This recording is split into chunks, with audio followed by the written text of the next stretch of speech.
अब आया असली स्वाद। अब आया स्वाद। जब स्वाद के पड़े हो लाले तो MDH का चंकी चाट मसाला डालें। MDH का चंकी चाट मसाला। MDH।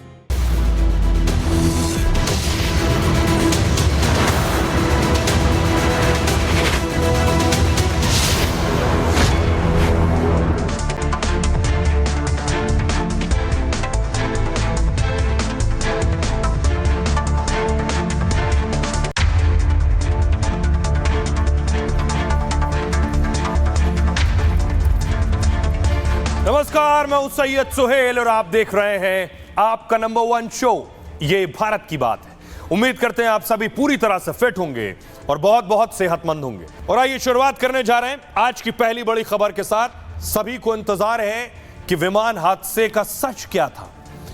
तो ब्लैक बॉक्स मिल गया है और ब्लैक बॉक्स में छिपा है हादसे का सच कि यह हादसा हुआ कैसे। प्रधानमंत्री नरेंद्र मोदी देखिए आज खुद उस जगह पहुंचे जहां हादसा हुआ।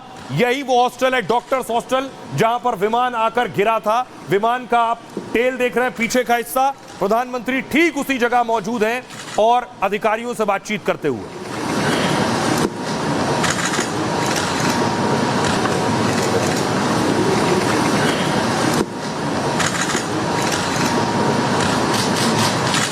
ये वो इमारत आप देख रहे हैं जिस इमारत में आग लग गई थी।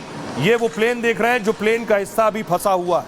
प्रधानमंत्री खुद ग्राउंड जीरो पर पहुंचे, अधिकारियों से बात की। वो बता रहे हैं, ये आप गृह मंत्री को देख रहे हैं प्रधानमंत्री के साथ, जो बता रहे हैं गुजरात के गृह मंत्री की क्या हादसा हुआ था, उस वक्त स्थिति क्या थी। प्रधानमंत्री एक एक के बारे में जानकारी लेते हुए ये उन्हें एक्सप्लेन करते हुए किस तरह हादसा हो। ये देखिए वो हॉस्टल है, पूरी तरह जलकर खाक हो चुका है ये हॉस्टल। प्रधानमंत्री उस हॉस्टल तक भी गए।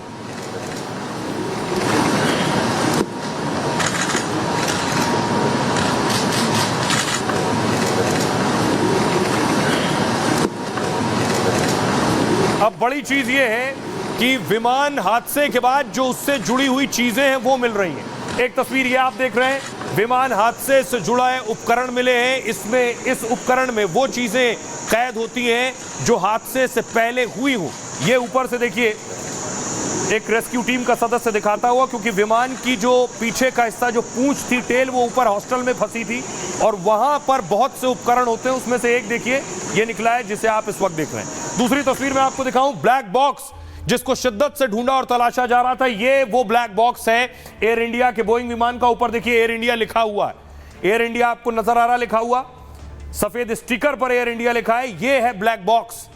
ब्लैक बॉक्स मिल गया है, यानी अब यह साफ हो जाएगा कि आखिर यह हादसा हुआ कैसे। अगली तस्वीर में आपको दिखाऊं, ये कुछ और उपकरण जो मिले हैं अंदर लगे होते हैं विमान में, इसे कहते हैं DVR। ये वीडियो रिकॉर्डर है। आखिरी वक्त में जो वीडियो रिकॉर्ड होता है वो इसी डिवाइस में होता है। ये भी मिल गया है, यानी ब्लैक बॉक्स भी मिल गया है, DVR भी मिल गया है। इन सारी चीजों का मिलना, इसका मतलब ये ATS को आप देख रहे हैं जो ले जा रही है, इसका मतलब ये है कि अब ये तस्वीर साफ हो जाएगी कि आखिर यह हादसा हुआ कैसे। 241 लोगों की जो मौत विमान में हुई है वो कैसे हुई। देखिए ब्लैक बॉक्स, ये प्रधानमंत्री की तस्वीर आप देख रहे हैं जब वो पहुंचे उस मौके पर, और ये आप देख रहे हैं ब्लैक बॉक्स। ऐसा दिखता है ब्लैक बॉक्स, जो तस्वीर भी मैंने आपको दिखाई। एयर इंडिया विमान का ये ब्लैक बॉक्स मिल गया है और हादसे के बाद से ब्लैक बॉक्स की तलाश चल रही थी। हादसे का सच जानने के लिए ब्लैक बॉक्स सबसे अहम है। विमान में ब्लैक बॉक्स एक खास तरह की डिवाइस होता है। कल भी इसके बारे में मैंने आपको बताया था। ब्लैक बॉक्स से ही पता चल पाएगा कि विमान हादसा क्यों हुआ, विमान में तकनीकी खराबी थी या हादसे की कोई और वजह है, यह भी इससे पता चलेगा। विमान के इंजन फेल होने, पक्षी के टकराने जैसे संकेत भी इससे पता चल जाएंगे। विमान में आग लगने या मानवीय गलती से हादसे की जानकारी भी इससे मिलेगी। दुर्घटना से पहले पायलट ने 3 बार मेडे मेडे मेडे कॉल किया था, यानी ATC को, एयर ट्रैफिक कंट्रोल को इमरजेंसी सूचना दी थी, बताया था मुश्किल में है। अब ब्लैक बॉक्स से पता चलेगा कि पायलट ने कॉल क्यों दिया। और ब्लैक बॉक्स में फ्लाइट की जरूरी जानकारी रिकॉर्ड होती है। ब्लैक बॉक्स काले रंग से कोई लेना देना नहीं, नाम इसका ब्लैक बॉक्स है। यह अलग अलग रंग का हो सकता है, किसी भी रंग का हो सकता है, और ज्यादातर इसी रंग का होता है। जो नारंगी रंग आप देख रहे हैं इसी रंग का होता है। जो मिला है वो तस्वीर भी नारंगी है। ब्लैक बॉक्स 2 हिस्सों में बटा होता है, यानी एक दिख रहा है, इसके अंदर भी 2 हिस्से होते हैं। इसमें एक होता है CVR और एक होता है FDR। सीवीआर का मतलब फ्लाइट की आवाज जो है वो सीवीआर में रिकॉर्ड होती है। इसमें जो एफडीआर है, एफडीआर में फ्लाइट का डेटा रिकॉर्ड होता है। आखिरी में मैंने आपको दिखाया एक डीवीआर मिला है, वीडियो रिकॉर्डर।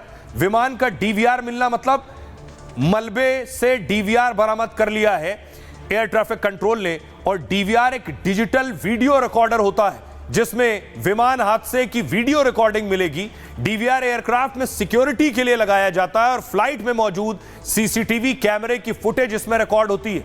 विमान का डीवीआर आम डिजिटल वीडियो रिकॉर्डर से ज्यादा मजबूत होता है, जो खराब वातावरण में भी लंबे समय तक रिकॉर्डिंग करने में सक्षम है। डीवीआर से भी बोइंग ड्रीमलाइनर के हादसे का सच सामने आ सकेगा।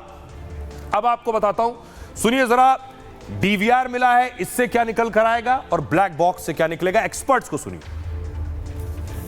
ये क्या है हाथ में? ये डीवीआर है। डीवीआर अंदर का मैक्स का जी नहीं, वो देखना पड़ेगा कि कौन सा है। अभी मलबे में से निकला है। मलबे में से निकला है। सर और क्या क्या निकला है? सामान है कुछ है। डीवीआर है, ये डीवीआर है। मलबे में से निकला है? नहीं, वो मलबे में से निकला है। हम लोग सिर्फ अभी स्पेकुलेट कर सकते हैं जब तक के उसका ब्लैक बॉक्स, जिसको कि हम डीएफडीआर बोलते हैं, जो कि बहुत पैरामीटर्स जहाज के रिकॉर्ड करता है। और दूसरा कंपोनेंट है कॉकपिट वॉइस रिकॉर्डर, जो भी वार्तालाप कॉकपिट के अंदर या एटीसी के साथ हो रही है वो सब रिकॉर्ड होती है। वो 2.5 घंटे तक वो रिकॉर्डिंग रहती है। AAIB इसकी इन्वेस्टिगेशन करेगी, जिसमें कि बोइंग और जी इंजन, जो कि इंजन लगे हुए थे उस पर, वो भी इसमें भाग लेंगे इस इन्वेस्टिगेशन पे। अब सवाल ये है कि ब्लैक बॉक्स मिल गया है। तस्वीर मैं आपको दिखाऊं, जिस वक्त हादसा हुआ उस वक्त की एक और तस्वीर सामने आई है। ये देखिए, प्लेन जैसे ही गिरा है विमान, महिला को भागते आप देख रहे हैं, जोर का धमाका हुआ, महिला भाग रही है। दहशत का आलम था उस वक्त।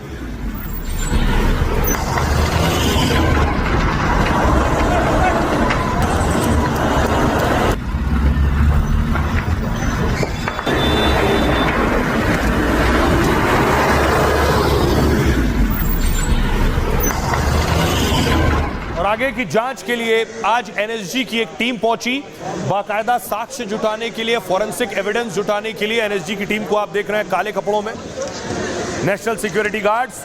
एनएसजी में विभाग होते हैं अलग अलग, उन्हीं विभागों में से एक जो साक्ष्य जुटाते हैं, सबूत जुटाते हैं, अपने सभी उपकरणों के साथ पहुंचे थे उस घटना स्थल पर। और वहां जो भी इस वक्त मलबा पड़ा है उसमें उन्होंने सबूत तलाशे हैं। उसके बाद देखिए, बहुत से सैंपल्स, बहुत सी चीजें जो जुटाई गई हैं घटनास्थल से, सबूत, उन्हें जुटा लिया गया और उन सबको एक साथ ले जाते हुए आप देख रहे हैं टीम में शामिल अलग अलग विभाग दरअसल जांच कर रहे हैं, अलग अलग विभाग सबूत जुटा रहे हैं।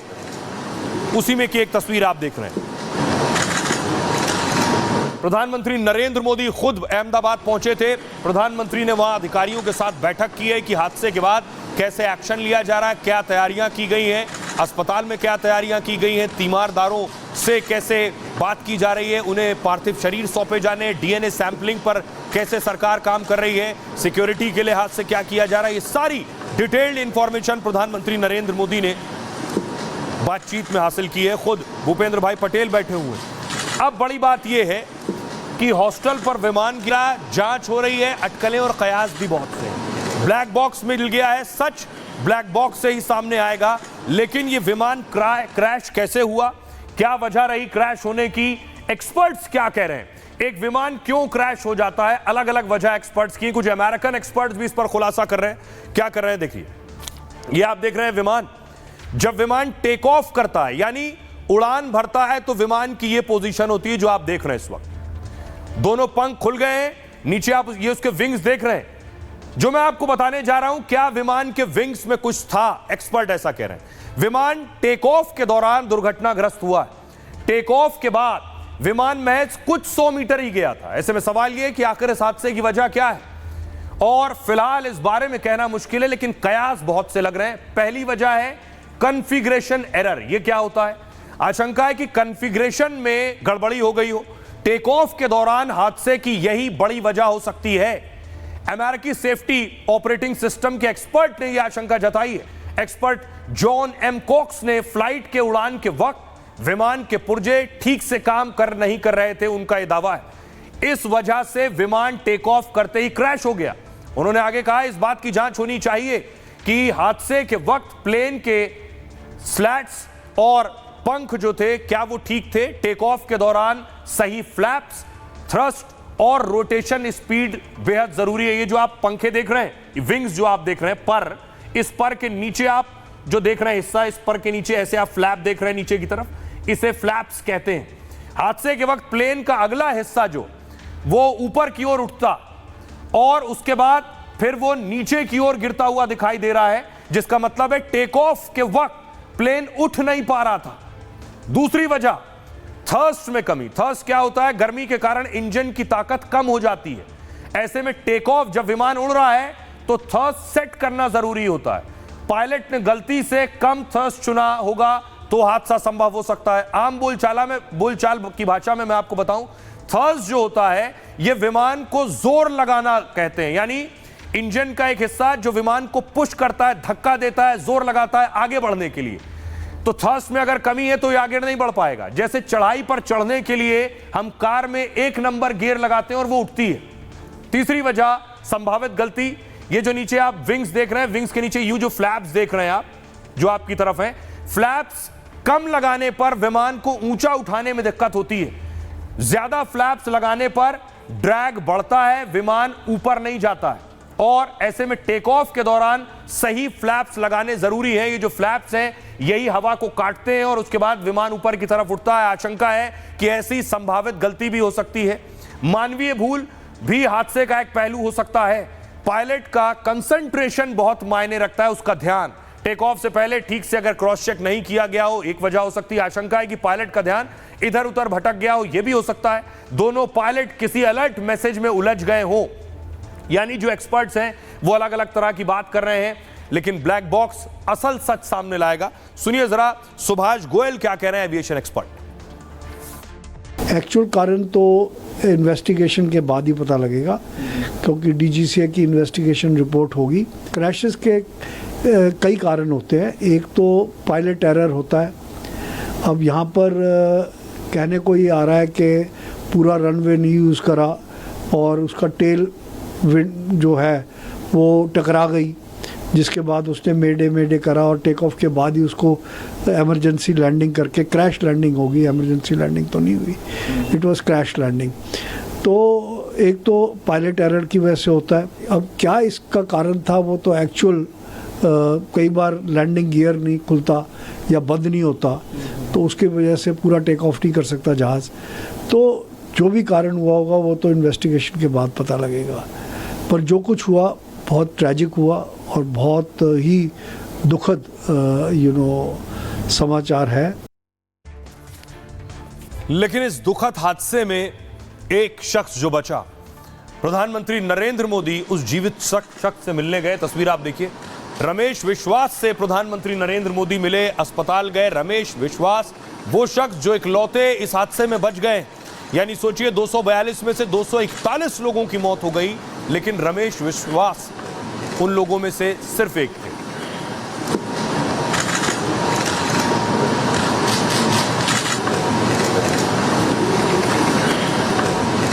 अब देखिए प्रधानमंत्री नरेंद्र मोदी ने क्या सवाल पूछे, रमेश से क्या बात हुई। पीएम को आपने रमेश से बात करते देखा। अहमदाबाद प्लेन क्रैश में सभी यात्रियों की मौत हो गई, केवल रमेश विश्वास की जिंदगी बच पाई। रमेश कुमार विश्वास अहमदाबाद के एक अस्पताल में भर्ती हैं। प्रधानमंत्री नरेंद्र मोदी ने रमेश कुमार विश्वास से वो खुद मिलने पहुंचे।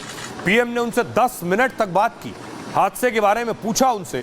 रमेश ने पूरी घटना को तफसील से बताया।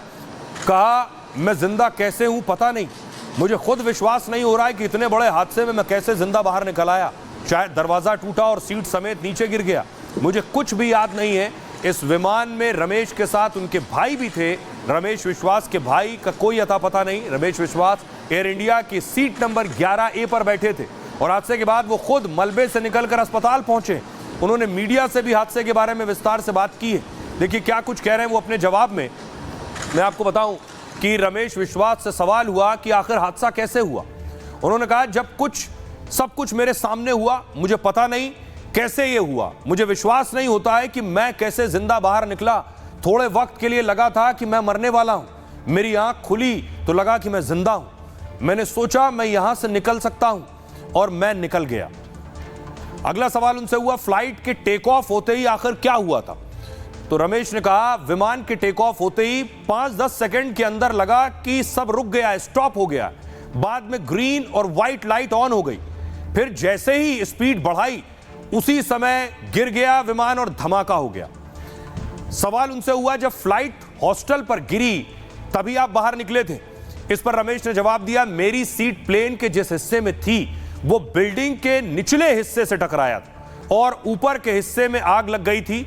कई लोग वहीं फंस गए थे और शायद मैं सीट समेत नीचे गिर गया। मैं जैसे तैसे निकल पाया और दरवाजा टूट गया था और सामने कुछ खाली जगह दिखी तो निकलने की कोशिश भी की। दूसरी साइड पर दीवार थी, वहां से शायद कोई नहीं निकल सका।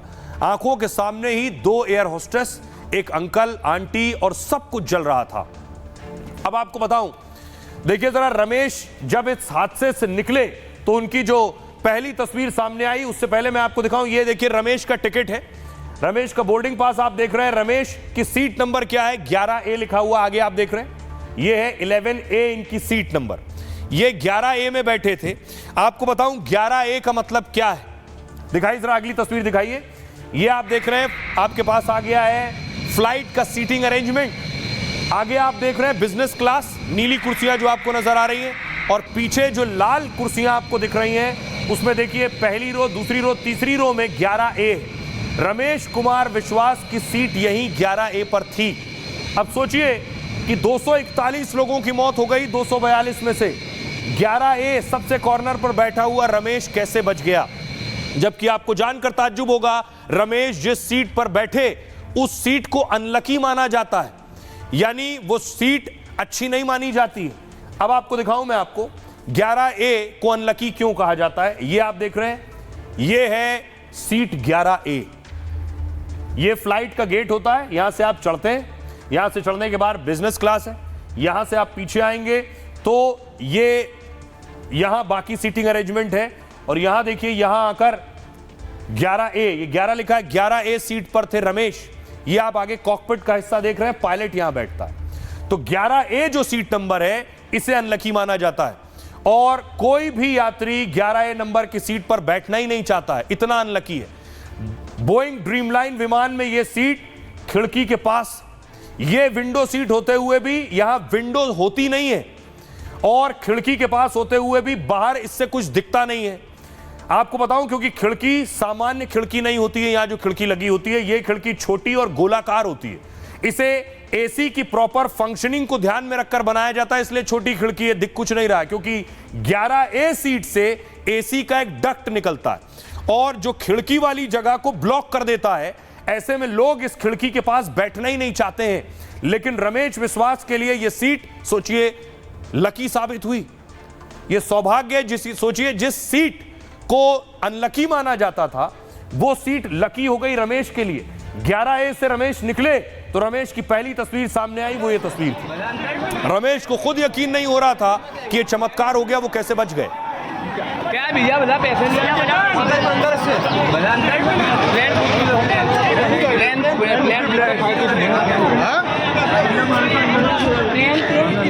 मेरे नजरों के सब सामने हुआ था। मेरे खुद को भी बिलीव नहीं होता कि मैं कैसे उसमें से जिंदा बाहर निकला, क्योंकि थोड़ा टाइम लिए के तो मेरे को लगा था कि मैं भी मरने वाला हूँ, लेकिन जब मेरी आँख खुल के मैं देखा ना तो मुझे लगा मैं जिंदा हूँ। तो मैंने ट्राई किया, जब मेरी सीट थे वो मेरी बेल्ट निकाला, मैंने वो ट्राई किया जहाँ से निकल सकता वहाँ से, तो मैं निकल गया वहाँ से। मेरे सामने नजरों के सामने एयर होस्टल और दूसरे आंटी अंकल सभी उसमें मेस हो गए थे सभी। अच्छा, थोड़ा सा बता पाए, जब जैसे ही टेक ऑफ हुई फ्लाइट, क्या हुआ था और अचानक से कैसे हादसा हुआ? टेक ऑफ के बाद 1 मिनट के अंदर ही जब टेक ऑफ हुआ ना तो सडनली 5-10 सेकंड कैसे लगा जैसे स्टक हो गया वो। बाद में से मेरे को लगा कि कुछ हुआ, बाद में प्लेन में लाइट ऑन हो गई, ग्रीन और व्हाइट। बाद में वो पता नहीं वो प्लेन टेक ऑफ ज्यादा करने के लिए वो रेस तो बोलते हैं क्या, रेस दिया होगा ऐसा कुछ, और सीधा स्पीड में ही घुस गया जहाँ वो क्या था वो हॉस्टल था, एक हॉस्पिटल का। हाँ, हॉस्टल में, और सब सामने सब हुआ। हॉस्टल पे नहीं लैंड हुई थी, हॉस्टल के जो ग्राउंड फ्लोर है ना, जैसे नीचे वहाँ लैंड हुई थी, तो मुझे दूसरे के बारे में मेरे को पता नहीं, लेकिन मैं जहाँ लैंड हुआ था ना वो नीचे की साइड थी, तो जब वहाँ थोड़ा पेस भी था प्लेन के जब बाहर, तो जब जैसे मेरा डोर टूटा ना सब, तो मैंने देखा ना जब सामने कि थोड़ा इधर पेस है, मैं ट्राई कर सकता हूँ निकलने के लिए, तो मैंने ट्राई किया निकलने के लिए, तो फिर मैं निकल गया उधर, क्योंकि अपोजिट साइड पे था ना वो बिल्डिंग का वो था ना दीवार, तो उधर से कोई शायद नहीं निकल सका होगा। लेकिन सोचिए, रमेश बच गए, खुशनसीब थे बेशक, वो चमत्कारी कहा जाएगा जो हुआ, लेकिन सोचिए बहुत से ऐसे परिवार थे जिन्हें यकीन नहीं था। एक तस्वीर ये देखिए, ये जो तस्वीर देख रहे हैं परिवार में मातम, ये मातम नहीं है, ये खुशी हो रही है। दरअसल आपको बताऊं, जब परिवार से कुछ लोग इस फ्लाइट में जा रहे थे, मतलब ये मातम इस लिहाज से है कि परिवार से एक सदस्य जा रहा था तो परिवार गमगीन था कि हमारे घर का एक सदस्य फ्लाइट से जा रहा है। ये लंदन जाने से पहले की तस्वीर है, लोग एक दूसरे से मिल रहे थे, गले मिलकर रो रहे थे कि वो दूर जा रहे हैं, विदेश जा रहे हैं। ये उस वक्त की तस्वीर थी, परिवार वाले विदा कर रहे थे कि विदेश जा रहे हैं। यकीन नहीं था कि बेटी विदेश जा रही है तो हादसे में उसकी मौत हो जाएगी। ये उससे पहले की तस्वीर देख रहे हैं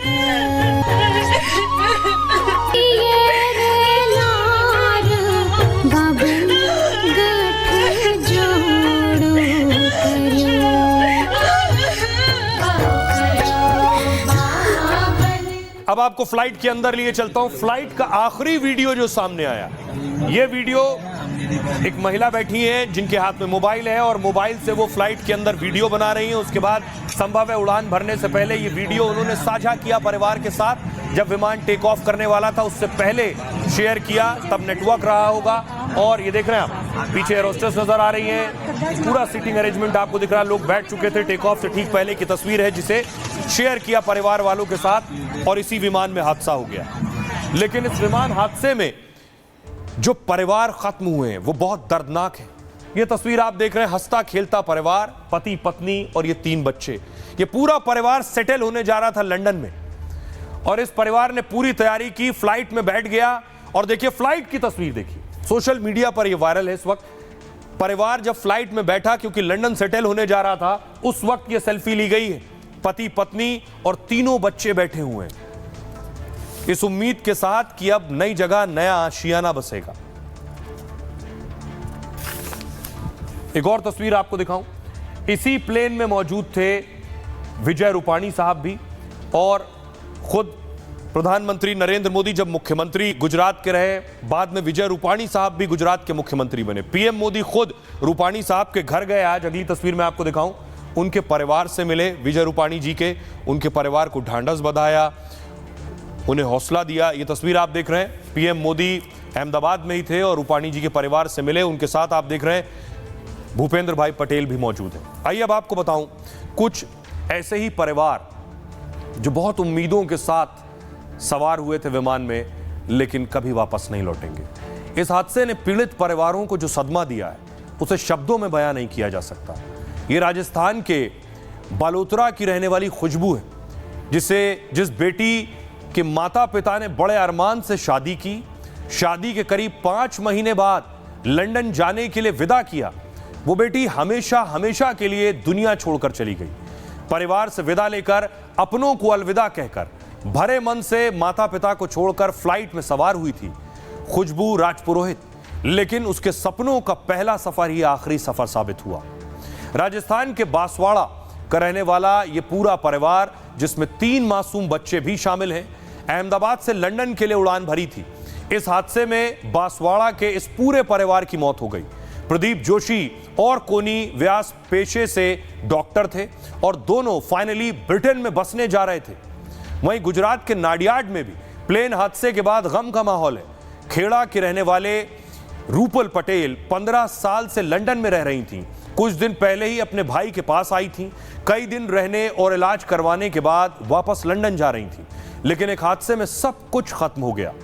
जावेद अली बेंगलुरु से 6 दिन की छुट्टियों पर घर आए थे और परिवार के साथ कुछ समय बिताकर वापस लंदन जा रहे थे, लेकिन जावेद अपनी पत्नी और 2 बच्चों के साथ अब इस दुनिया में नहीं रहे। यह है आगरा के अकोला के रहने वाले नीरज लवानिया और उनकी पत्नी अपर्णा लवानिया। दोनों लंदन घूमने के लिए निकले थे। सुबह सुबह नीरज ने अपने बड़े भाई सतीश को फोन किया था, काफी खुश थे। अगली कॉल लंदन से करना था उन्हें, लेकिन नियति को कुछ और ही मंजूर था। कुरुक्षेत्र के राम शरण माजरा के गांव में मातम पसरा है, सन्नाटा है। सालों पहले अंजू वडोदरा शिफ्ट हो गई थी। इस बार बेटी से मिलने लंदन जा रही थी, लेकिन उनकी ये इच्छा अधूरी रह गई। साथ ही बोइंग ड्रीमलाइनर को पायलट सुमित सबरवाल उड़ा रहे थे और सबरवाल के पास 8000 से ज्यादा घंटे विमान उड़ाने का अनुभव था। 241 यात्रियों के साथ सबरवाल साहब भी दुनिया छोड़ गए। उनकी मौत के साथ ही उनके पिता अकेले हो गए, क्योंकि पायलट सुमित सबरवाल ने शादी नहीं की थी। आइए आपको सुनवाता हूं, सुनिए जरा जिन लोगों ने अपनों को खोया है क्या कह रहे हैं। थी ओमी व्यास जी, और उनकी एक लड़की थी 8 से 10 साल की मीराया जी, और 2 लड़के थे लव कुश जी। तो ये आपको जाने उनको लगभग 2:30 बजे मिल गई थी। तो ये कल ही लंदन के लिए हाँ नहीं, कल यहाँ से अहमदाबाद के लिए रवाना हुआ मॉर्निंग जी। तो और परिवार के कोई यहाँ पर मौजूद हैं उनके अभी आपके अलावा? हाँ सब वहीं पे। मेरे ताऊ जी के लड़के थे ये, और यहाँ पे अभी ये यकीन नहीं हो पा रहा है कि इस तरह की कोई घटना हुई है। ये लग रहा है कि कोई ऐसा, भगवान से सभी प्रार्थना कर रहे हैं कि इस तरह की ये घटना झूठी साबित हो जाए और ये लगे कि वो आ जाए। ये न्यूज़ चैनल के माध्यम से कि 242 लोगों में से एक बचा, तो 241 का ही था, और उनके फादर उनको छोड़ने गए थे। वो छोड़ के निकले, कुछ दूरी पहुंचे थे, फिर उनको प्लेन हादसे की जानकारी लगी। फिर उनसे बातचीत करी तो उन्होंने बताया कि प्लेन क्रैश हो गया है, बिटिया उसी में ही थी। जो भी था उससे दीदी सब कुछ वो चले गए। वो दोनों उनको नहीं बता सकते बिल्कुल भी कुछ भी। वो चले जाएंगे, एक माँ चलेगी, दोनों ये भी चले जाएंगे। नहीं बता सकते उनको कुछ भी।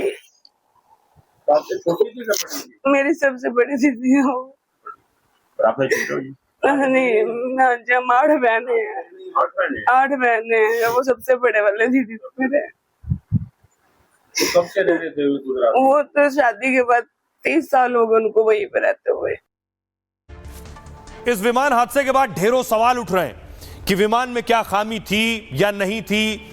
1000 सवाल और 1000 जवाब है। ये है वो बोइंग का विमान। इस विमान को लेकर सवाल उठाने वाला कौन शख्स, अगली तस्वीर में आपको दिखाऊं। इनका नाम है आकाश वत्स। ये उसी विमान में सवार थे। ये विमान दरअसल कनेक्टिंग फ्लाइट में थी, तो अहमदाबाद उतरी आकर ये फ्लाइट, तो ये अहमदाबाद में उतर गए। उसके बाद वो फ्लाइट अहमदाबाद से लंदन जा रही थी। जब ये इस फ्लाइट में बैठे थे तब इन्होंने एक वीडियो बनाया। अगली तस्वीर दिखाइए।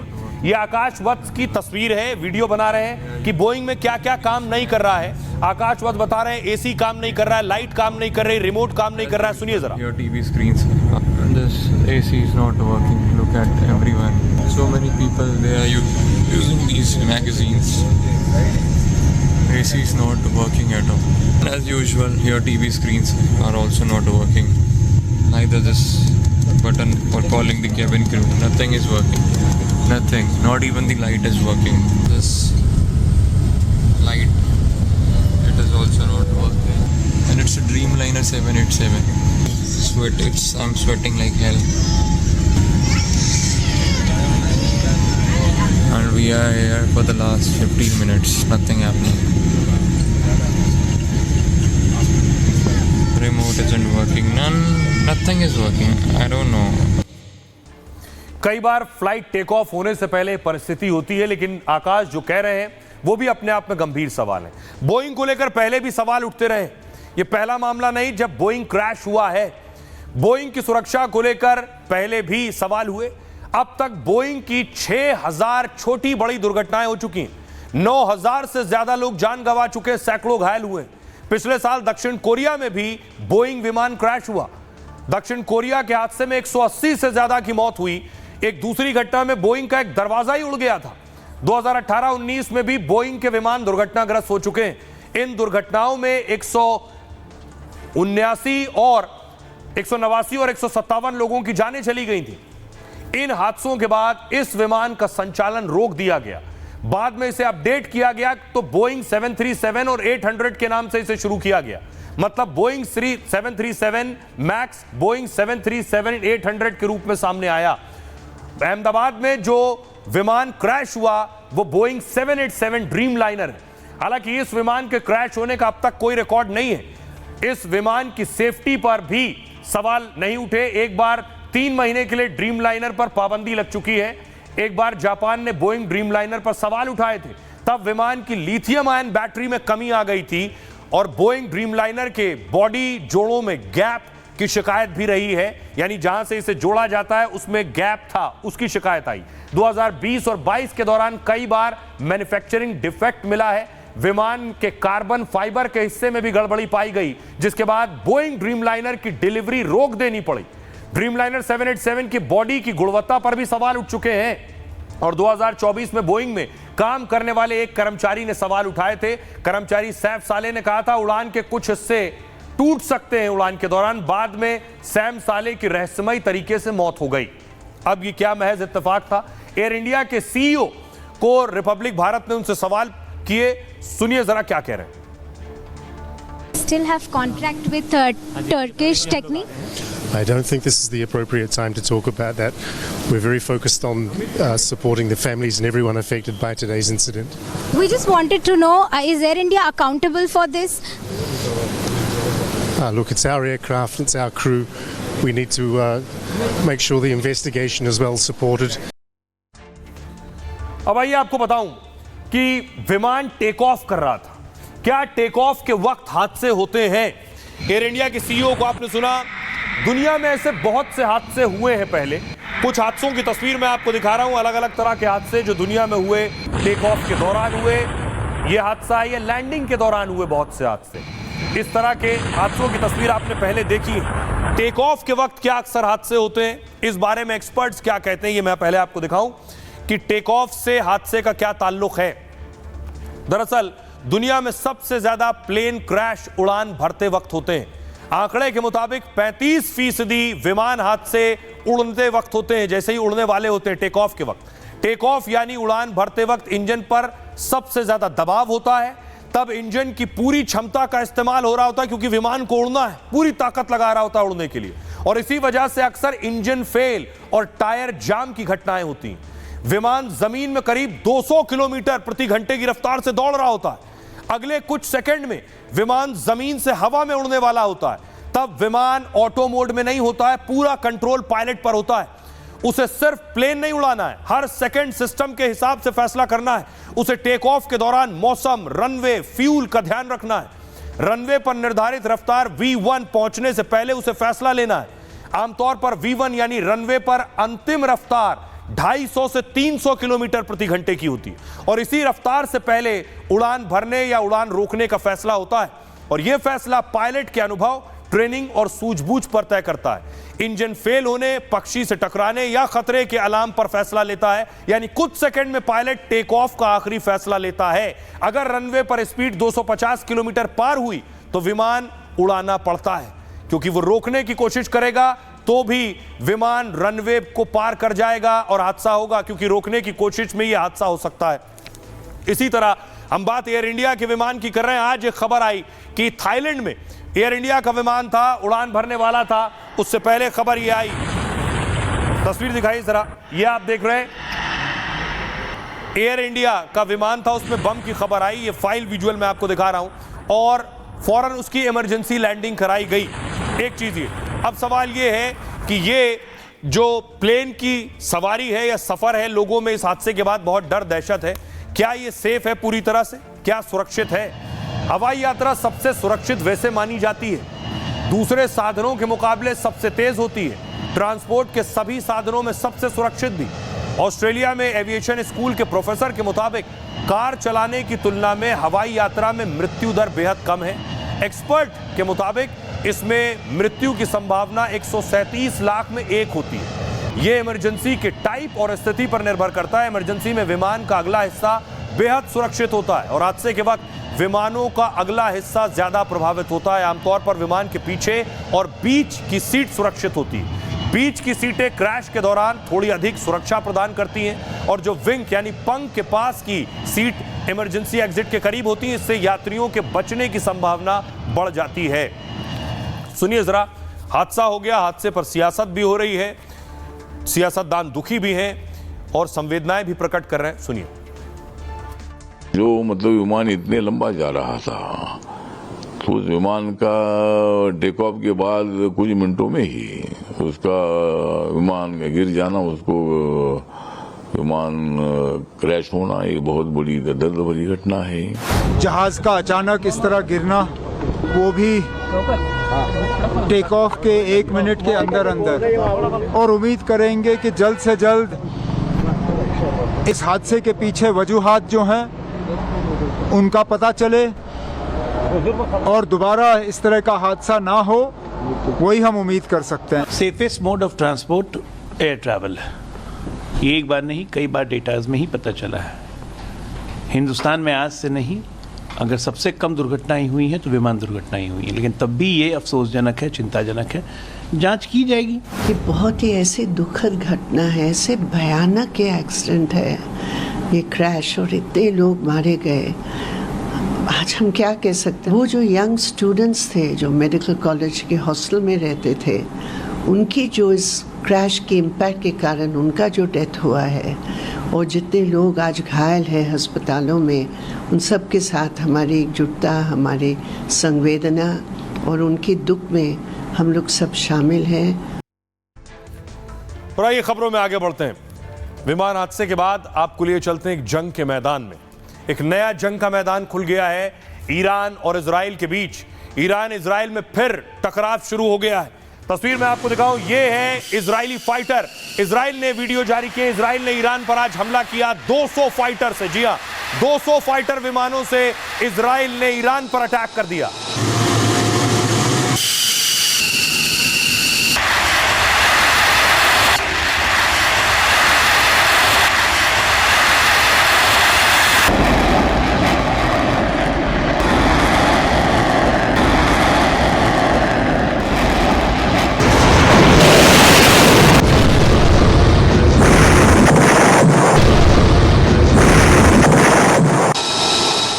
तस्वीर देखिए जरा, अटैक के बाद की तस्वीर। ईरान में बहुत से ठिकाने जिसमें कमांडर मौजूद थे, परमाणु वैज्ञानिक मौजूद थे, उन ठिकानों पर अटैक किया गया।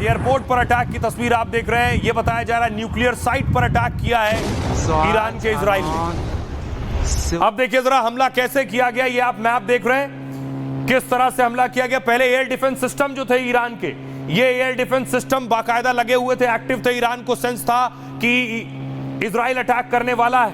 ये एयर डिफेंस सिस्टम रेड जो डॉट्स देख रहे हैं, ये थे, पूरा सुरक्षा घेरा था। अब देखिए इजराइल ने अपने फाइटर भेजे और सबसे पहले वो एयर डिफेंस सिस्टम ईरान के तबाह कर दिए। पूरा सुरक्षा तंत्र तबाह कर दिया ईरान का, जिसके बाद एक के बाद एक अटैक हुए ईरान पर। बॉर्डर पर तैनात कर रखे थे ये एयर डिफेंस सिस्टम।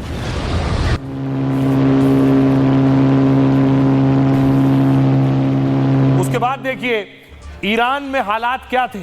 ईरान में बिल्डिंग तबाह हो चुकी थी। ये देख रहे हैं, जिन बिल्डिंग्स पर अटैक हुआ था उनकी तस्वीरें आप देख रहे हैं। बिल्डिंग तबाह हो गई। खास टारगेट थे जहां परमाणु वैज्ञानिक मौजूद थे, न्यूक्लियर साइंटिस्ट, उन जगहों पर मिसाइल गिरी है। जहां आर्मी चीफ मौजूद थे ईरान के, वहां मिसाइल गिरी है। डिफेंस ऑफ स्टाफ मौजूद थे, वहां में ये देखिए सिर्फ बिल्डिंग का एक फ्लोर आपको नजर आ रहा है, सिर्फ मिसाइल उसी फ्लोर पर जाकर हिट की है। वो फ्लोर तबाह हो गया है और वो साइंटिस्ट मारे गए।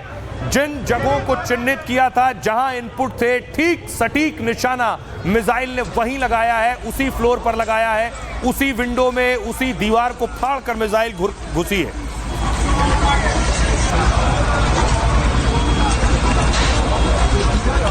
और देखिए कौन कौन मारा गया इस हमले में। सबसे पहली तस्वीर आप देख रहे हैं, चीफ ऑफ स्टाफ ईरान के मोहम्मद बाघेरी।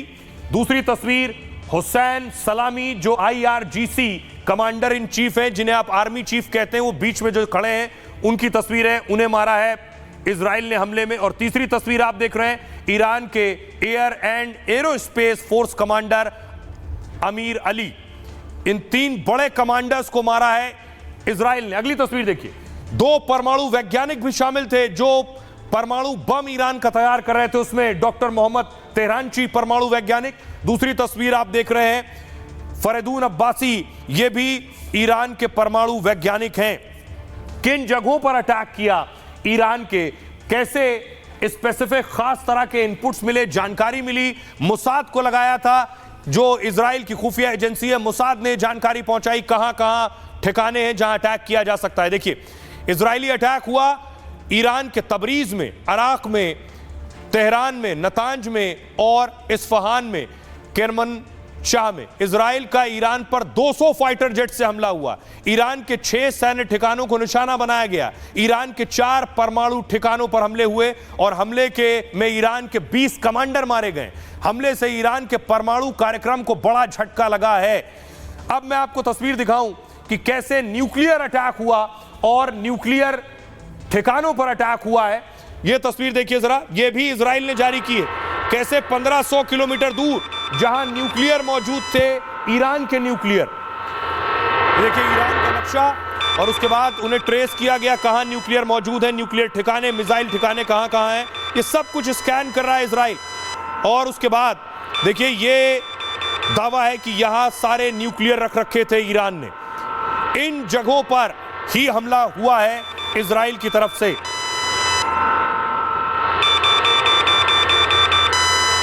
अब आइए आपको बताऊं यह हमला कैसे किया नेतन्याहू ने। एयरबेस पर और परमाणु ठिकानों पर हमला हुआ। इजरायली फोर्स ने ईरान पर बहुत बड़ा हमला किया। इजरायली सेना के 200 फाइटर उड़े और ईरान पर हमला किया। ईरान में मौजूद परमाणु ठिकानों को निशाना बनाया गया। तेहरान के पास आसपास मौजूद 6 सैन्य ठिकानों पर अटैक हुआ। इन्हीं 6 सैन्य ठिकानों में 4 परमाणु ठिकाने हैं। इजरायली वायुसेना ने ईरान के सेना प्रमुख को ढेर कर दिया। ईरान में कुल 20 सीनियर कमांडर्स को मार दिया इजराइल ने। इसके अलावा ईरान के 6 परमाणु वैज्ञानिक भी ढेर कर दिए गए। ईरान में कुल 78 मौतें हुई हैं जबकि 329 लोग घायल हुए हैं। इस ऑपरेशन का मकसद ईरान के परमाणु ठिकाने उड़ाना था। नेतन्याहू ने इसे लेकर ईरान को साफ चेतावनी भी जारी की।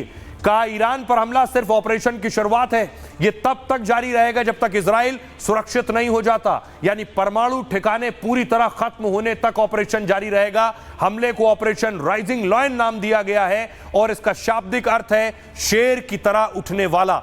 इजरायली सेना ने इसे कुल 3 चरणों में अंजाम दिया। पहला चरण, मोसाद ने ईरान पर खुफिया रिपोर्ट बनाई। उसके बाद मिसाइल वैज्ञानिकों, सैन्य अधिकारियों की जानकारी जुटाई गई और परमाणु ठिकानों से जुड़े हुए इनपुट इकट्ठा किए गए। इसके बाद दूसरे चरण में एयर डिफेंस सिस्टम तबाह किया ईरान का।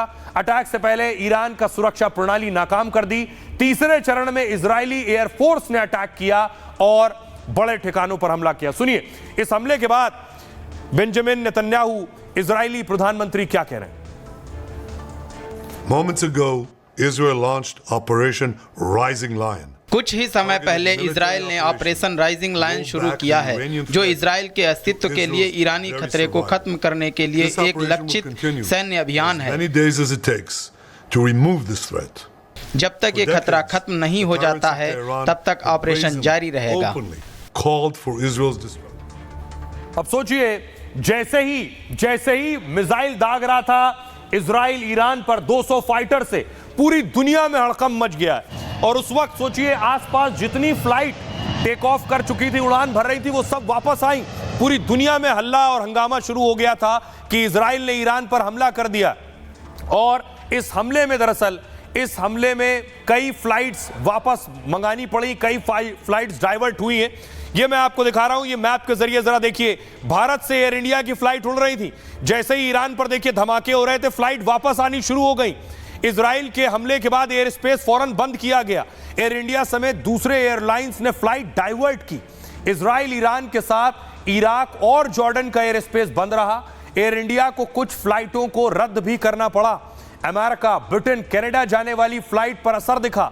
एयर इंडिया को 16 इंटरनेशनल फ्लाइट का रूट बदलना पड़ा, जहां से विमान रवाना हुए वहीं वापस लैंडिंग कराई गई। एयर इंडिया ने यात्रियों से असुविधा के लिए खेद भी जताया है। यात्रियों की सुरक्षा को ध्यान में रखते हुए यह फैसला लिया गया। फ्लाइट रद्द होने पर रिफंड और रीशेड्यूलिंग की व्यवस्था भी की गई है। यह उस वक्त की स्थिति थी। अब सवाल यह है कि ईरान पर जो अटैक हुआ उसमें कौन से बड़े लोग मारे गए।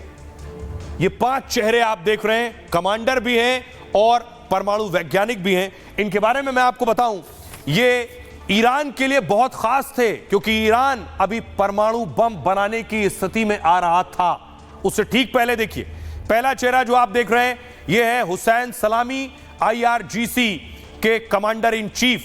हमले में इनकी भी मौत हो गई। सीरिया, इराक और यमन में अभियानों का इन्होंने नेतृत्व किया।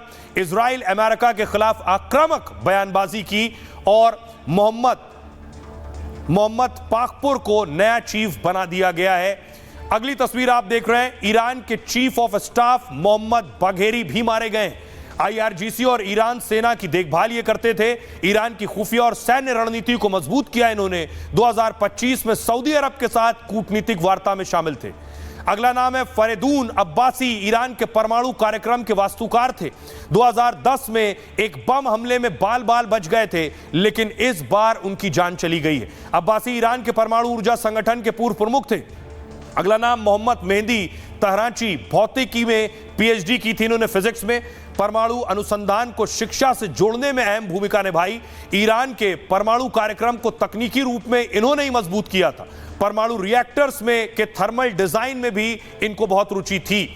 और ये वो लोग जिन्हें इजराइल ने हमले में मार गिराया है। सुनिए जरा क्या कह रहे हैं इस मामले में इजराइल के एम्बेसडर।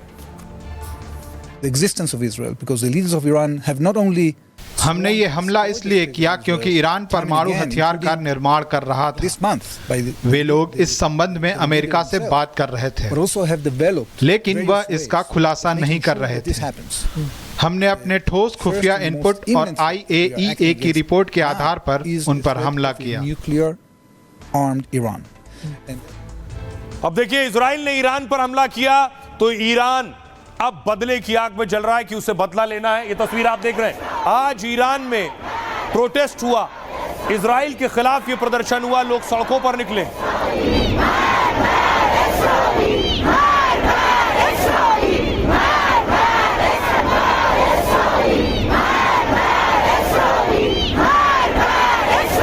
देखिए, ईरान ने मस्जिद पर लाल झंडा फहरा दिया है। इस लाल झंडे का मतलब है कि अब जंग की तैयारी, बदले का ऐलान हो गया है। जामकरन मस्जिद पर ये लाल झंडा आप देख रहे हैं, ये लाल झंडा फहराया गया। इस लाल झंडे के मायने क्या है? लाल झंडा खतरे का निशान है और ईरान ने फहराया। यह ईरान की जामकरन मस्जिद पर लाल झंडा फहराया गया। झंडा फहराने का मतलब अन्याय के खिलाफ बदले का ऐलान। ये जामकरन मस्जिद ईरान के कोम शहर में और दुनिया भर के शियाओं के लिए विशेष महत्व रखती है। ईरान की इस जामकरन मस्जिद का संबंध इमाम मेहदी से है, जिन्हें शिया अंतिम इमाम और न्याय स्थापित करने वाला मानते हैं। माना जाता है कि उन्होंने ही विश्व में न्याय की स्थापना की थी। ईरान इस हमले पर को ईरानियों पर अन्यायपूर्ण अटैक बता रहा है, इसलिए जामकरन मस्जिद पर लाल झंडे को फहरा दिया गया। यानी ईरान हमले के जवाब में इजराइल पर बड़े अटैक करेगा। करबला में इमाम हुसैन की हत्या के बाद ऐसा ही झंडा फहराया गया था, इसलिए शियाओं के लिए इस जगह और झंडे का खास महत्व है। इससे पहले 2024 में इस मस्जिद पर लाल झंडा फहराया गया था। तब इजरायली फोर्स ने तेहरान में हमास चीफ हानिये की हत्या की थी। अब अटैक में ईरानियों की मौत के बाद फिर झंडा फहराया गया। यानी साफ तौर पर ईरान ने इजराइल से बदले का ऐलान कर दिया है। अब सवाल यह है कि ईरान इजराइल से कैसे बदला लेगा। सुनिए कर्नल टीपी त्यागी क्या कह रहे हैं। ईरान ने अपनी जामकरन मस्जिद के ऊपर लाल झंडा तब भी फहराया था जब उसके IRGC कमांडर सुलेमानी की हत्या कर दी गई थी। उसने तब भी ये लाल झंडा मस्जिद पर फहराया था जब इस्माइल हानिया, जो हमास का कमांडर था, उसे ईरान की राजधानी में मार दिया गया था। और अब भी उसने फिर लाल झंडा उस जामकरण मस्जिद के ऊपर फहराया है जब इजराइल ने उसके 4 न्यूक्लियर फैसिलिटीज और 2 बड़े सैन्य ठिकानों के ऊपर बड़ा और घातक हमला किया है और 20 कमांडर्स जिसके अंदर उनका आर्मी चीफ, एयरफोर्स चीफ, उनका मिसाइल प्रोग्राम का चीफ और तो और उनका नेशनल सिक्योरिटी एडवाइजर वगैरह शामिल हैं। सवाल ये है कि जैसे ही इजराइल ने अटैक किया उस वक्त सोचिए नेतन्याहू कहां थे। इजराइल ये जान रहा था वो हमला कर रहे हैं, ईरान जवाब देगा। तो आपको बताऊं नेतन्याहू इस बड़े अटैक की पहले से तैयारी कर रहे थे। इस तरह के सिग्नल दुनिया को मिल रहे थे कि नेतन्याहू बड़ा हमला करने वाले, और ईरान पर हमले के बाद नेतन्याहू गायब हो गए। इजराइल से प्रधानमंत्री के विमान उड़ने की खबर आई। बेन गुइर हवाई अड्डे से उड़ा विमान में नेतन्याहू के होने की अटकलें लगाई जा रही हैं। ईरान ने इजराइल से बदला लेने की दरअसल कसम खाई। ईरान के सुप्रीम लीडर की ओर से धमकी दी गई है। दावा है कि नेतन्याहू इजराइल छोड़कर चले गए, उनका परिवार भी इजराइल छोड़कर चला गया। हालांकि इस दावे की पुष्टि नहीं हो पाई है। यह विमान कहां रवाना हुआ है इसकी भी जानकारी नहीं। 2019 में नेतन्याहू को यह विमान मिला था। यह विमान बोइंग 767-300ER मॉडल का है और इसे अमेरिका से इजराइल को मिला। नेतन्याहू इसी विमान से यात्रा करते हैं। ईरान पर हमले के बाद नेतन्याहू रडार पर हैं। सवाल यह है कि इस हमले के बाद पूरी दुनिया में हड़कंप है। यह बहुत बड़ी लड़ाई है। इससे पहले देखिए सिर्फ इजराइल गाजा पर अटैक कर रहा था। ईरान पर अटैक करना यानी एक ताकतवर मुल्क पर अटैक करना, और इस हमले के बाद दुनिया बट गई है। मुस्लिम देश एक तरफ हो गए हैं जो ईरान के साथ हैं और ट्रंप खड़े हैं इजराइल के साथ। क्या ट्रंप की शह पर ही इजराइल ने ईरान पर अटैक किया है? आपको मैं बताऊं कि आखिर कैसे दुनिया में टेंशन बढ़ गई है। दुनिया आखिर क्यों, दुनिया की जो प्रतिक्रियाएं आ रही हैं वो अलग अलग तरह की हैं। ईरान में मोसाद ने बाकायदा एक ड्रोन फैक्ट्री बनाई हुई है। मैं आपको बताऊं कि ईरान की जो फैक्ट्री, ईरान अब अटैक कैसे करेगा ये आप देख रहे हैं। ये बताया जा रहा है ईरान के जो हथियार जो इजराइल ने जारी किए, इस तरह के हथियार ईरान के पास हैं।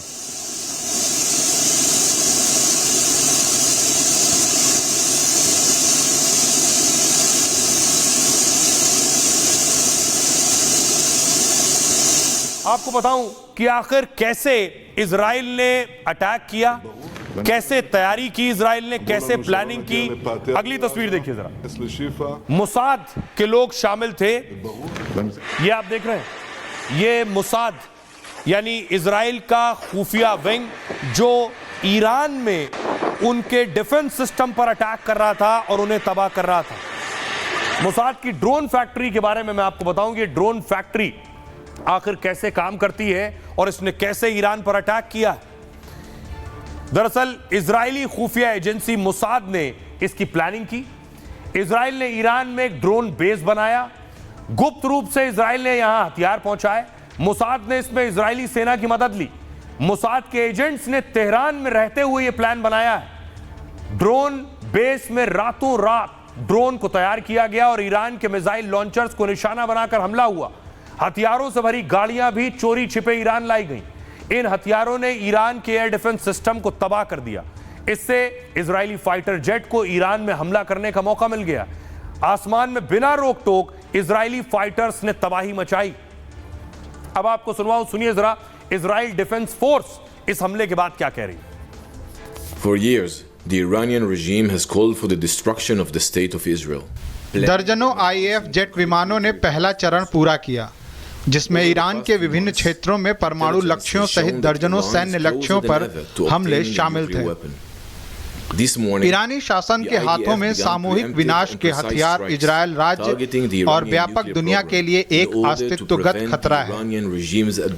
इजरायल के पास अपने नागरिकों की रक्षा के लिए कार्य करने के दायित्व को पूरा करने के अलावा कोई विकल्प नहीं है और ऐसा हर जगह करना जारी रखेगा जहां ऐसा करने की आवश्यकता है, जैसा कि हमने अतीत में किया है। अब आइए आपको बताऊं कि आखिर ईरान और इजराइल में जंग के हालात बन रहे हैं। कौन कितना ताकतवर है दोनों के बीच। सबसे पहले देखिए, ईरान के पास जो मिसाइल है, ये वो मिसाइल है फतेह 1, रेंज इसकी 1400 किलोमीटर है। ये है KH-55, इसकी रेंज है 3000 किलोमीटर। ये है सेजल मिसाइल, इसकी रेंज है 2500 किलोमीटर। इजराइल की मिसाइल देखिए, ये है जेरिको 3, 4800 किलोमीटर मारक क्षमता है। जेरका 2 रेंज 1500 किलोमीटर है इसकी।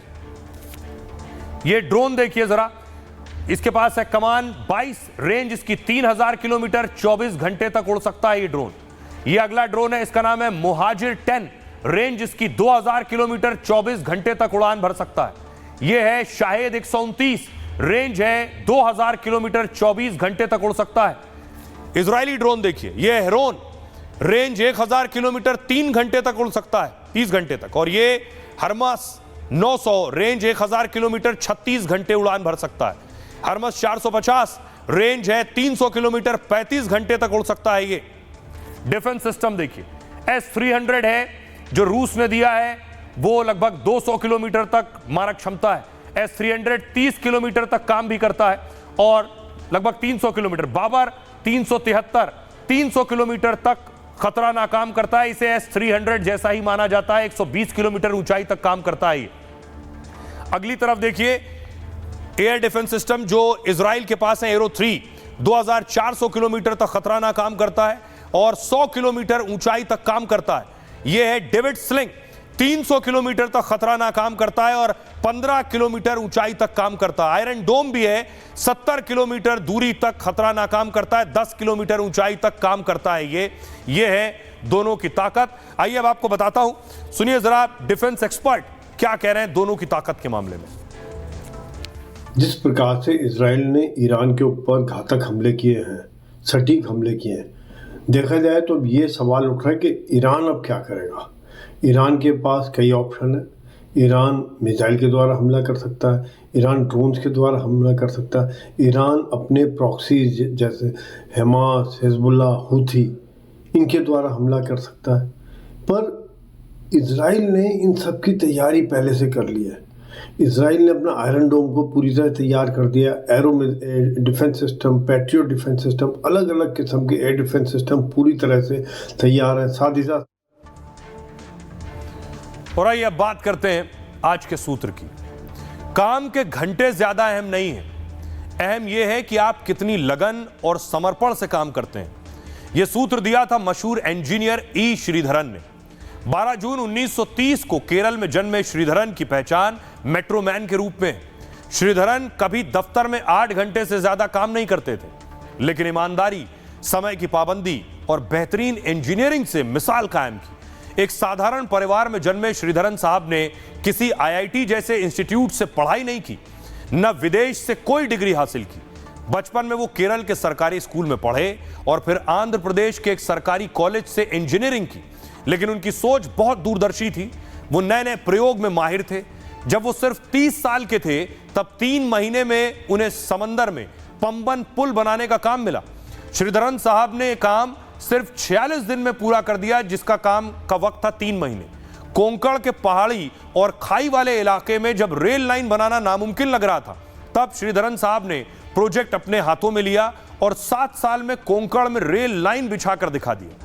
कोलकाता मेट्रो से लेकर दिल्ली, कोच्चि और लखनऊ में मेट्रो शुरू करने के पीछे श्रीधरन का दिमाग और सालों की उनकी मेहनत है और उन्होंने अपने सारे प्रोजेक्ट डेडलाइन से पहले पूरे किए। कामयाबियों के लिए उन्हें कई बड़े सम्मान मिले। कई प्रोजेक्ट को लेकर शुरू में उन पर सवाल उठे, लेकिन श्रीधरन साहब इस पर ध्यान दिए बिना अपने प्रोजेक्ट में लगे रहे। श्रीधरन साहब ने कामयाबी और जिंदगी को लेकर अहम सूत्र दिया। तारीफ और अवार्ड से आपको कभी घमंड नहीं करना चाहिए और ना ही आलोचनाओं से कभी विचलित होना चाहिए। भावुक हुए बिना चुपचाप अपने काम में लगे रहिए। बहरहाल, ये भारत की बात है में इतना ही। आप अपना और अपनों का बहुत बहुत ख्याल रखिए।